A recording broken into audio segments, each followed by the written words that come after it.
Desde el sábado 14 de marzo estamos todos los españoles, inocentes y culpables, bajo arresto domiciliario, sin juicio ni defensa. Si hubiera graves disturbios callejeros con vandalismo y agresiones, todos entenderíamos que se declarase el estado de alarma para esa zona y que se restringiese la circulación de los vecinos. A un problema policial, una solución policial. No entenderíamos, en cambio, que ese mismo problema se intentase atajar mediante la vacunación masiva de la población. Nos quedaríamos perplejos si eso pasase.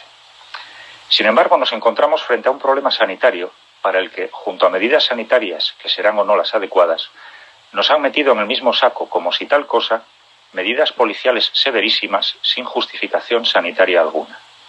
Y lo que me deja perplejo es que la mayoría no solo las acepta, sino que las aplaude de modo absolutamente acrítico. Veamos. Un silogismo es una secuencia lógica en la que de dos premisas, llamada mayor y menor, se obtiene una conclusión.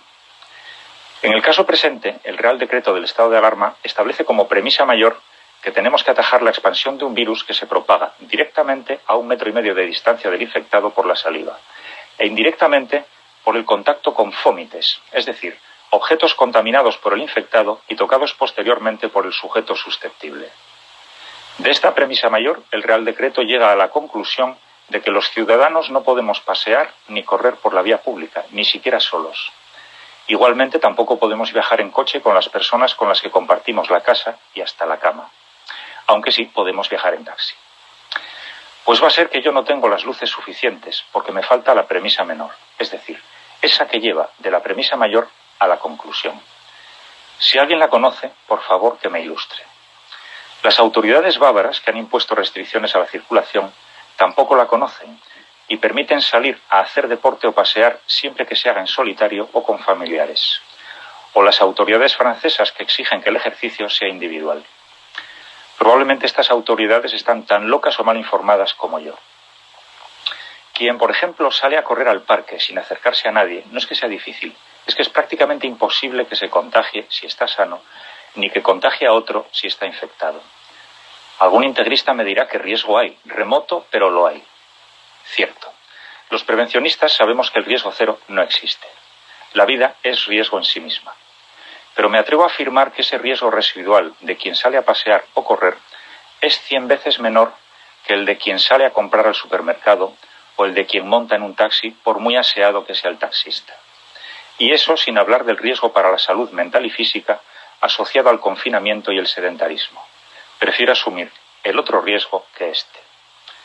Resulta patético ver cómo a una chica que corría por un parque la detienen con una violencia que solo se justificaría si fuese un asesino múltiple armado. O cómo multan a un abuelo que saca al nieto a tomar el sol, o a dos horribles criminales que fueron sorprendidos nada menos que nadando en una playa solitaria o paseando en bici de madrugada. Y en todos los casos la chusma abucheando e incluso insultando a los delincuentes.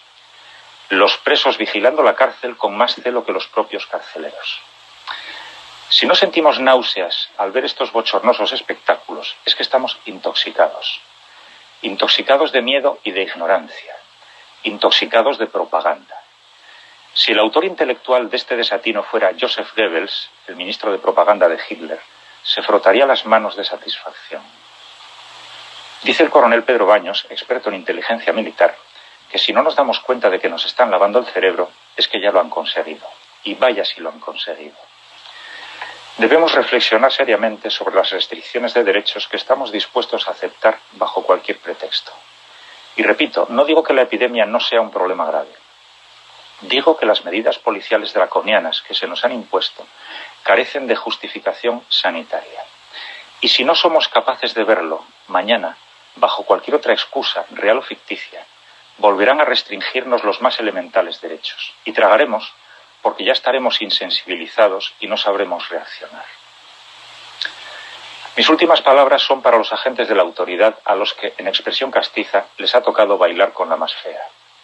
Supongo que sabrán que la mayoría de las denuncias que formulan estos días no son por infracción del Real Decreto del estado de alarma, que carece de rango legal para establecer nuevas infracciones, sino del artículo 36.6 de la Ley de Protección de la Seguridad Ciudadana, que tipifica como sancionable, y leo textualmente, la desobediencia o la resistencia a la autoridad o a sus agentes en el ejercicio de sus funciones, así como la negativa a identificarse a requerimiento de la autoridad o de sus agentes, o la alegación de datos falsos o inexactos en los procesos de identificación. Dicho en román paladino, si ustedes, por poner un ejemplo, paran a un corredor, le ordenan que se vaya para su casa, que es lo que deben hacer, y se va, no ha cometido la infracción antedicha. Y si ustedes, a pesar de todo, lo denuncian como si lo hubiera cometido, son ustedes los que están cometiendo no una infracción, sino un delito de prevaricación o falsedad. Podrán ustedes engañar al ciudadano que no conoce las leyes, podrán engañar al juez que no estaba presente, pero en cualquier caso habrán cometido un delito, además de un perjurio, porque juraron cumplir y hacer cumplir las leyes.